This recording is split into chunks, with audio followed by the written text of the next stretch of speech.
Bienvenue dans l'Openariat. On est à Paris aujourd'hui et comme vous pouvez le voir, on se situe donc juste devant la Tour Eiffel. Et aujourd'hui, on a une leçon à tirer de Paris. Vous vous êtes sans doute déjà demandé si un entrepreneur devait avoir une seule qualité, laquelle serait-ce? Eh bien, la réponse, c'est la persévérance. Et on va voir pourquoi tout de suite.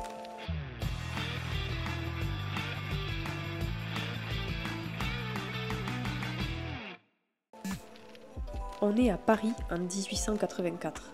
Dans 5 ans, la France fêtera le centenaire de la Révolution à l'occasion de l'exposition universelle.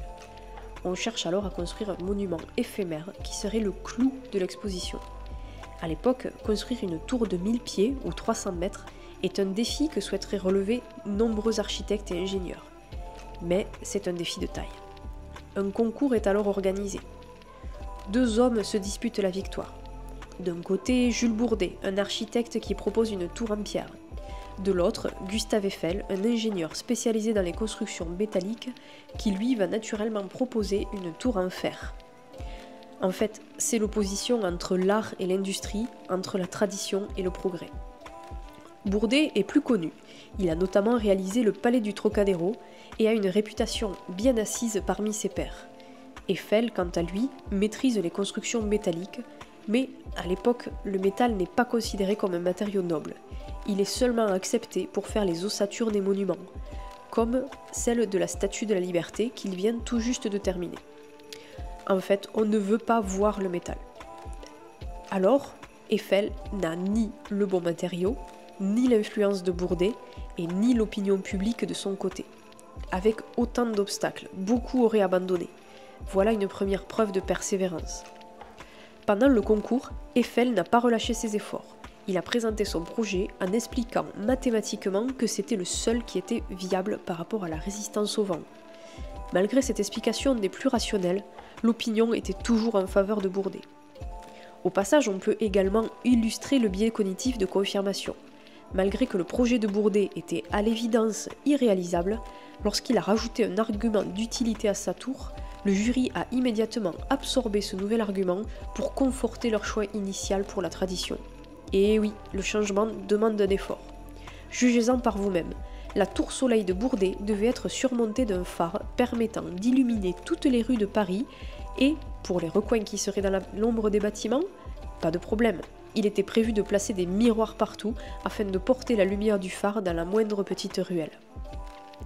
Eiffel, pour gagner le concours, finit par négocier de supporter l'ensemble des coûts de construction en échange d'une concession de 10 ans. Et l'argument séduit immédiatement les chefs de projet qui y voient de grandes économies dans un budget qui était très serré. C'est une belle leçon de persévérance et de négociation. Identifier le point de douleur et proposer de le lever. La construction démarre. On est en janvier 87. Les délais sont très courts avant l'ouverture de l'exposition en mai 89. De nouveaux obstacles se présentent. Les fondations des piles doivent être proches de la Seine et elles sont constamment inondées. Le travail des ouvriers est alors ralenti. Eiffel n'abandonne pas. Il construit des caissons surpressurisés afin de permettre la reprise du travail. C'était déjà pour l'époque une innovation. Autre obstacle, la grève des ouvriers. Là encore, Eiffel négocie avec les ouvriers une reprise rapide du travail. C'est ça être entrepreneur, c'est résoudre des problèmes au quotidien, se dépasser, apprendre de soi et toujours persévérer. La construction est finalement terminée à temps en mars 89 et c'est une prouesse d'ingénierie pour l'époque. La tour rencontre un franc succès avec 2 millions de visiteurs en 6 mois que dure l'exposition. Le pari est alors réussi, Eiffel rentre dans ses frais. Mais ce n'est pas terminé, la tour est vouée à la destruction, car c'est un monument éphémère. Eiffel, qui ne souhaite pas voir sa tour détruite, décide de financer des expériences scientifiques sur les communications. Depuis le sommet de la tour, on parvient à émettre et recevoir sur 400 km. La concession est renouvelée. Plus tard, on parviendra même à émettre jusqu'en Amérique et à 6000 km autour de la tour. Avec le temps, l'opinion médiatique change et la tour ne sera finalement jamais détruite. Aujourd'hui, on connaît tous le nom d'Eiffel et beaucoup moins celui de Bourdet. La tour Eiffel est le symbole de la France à travers le monde et elle est surtout le symbole de la persévérance.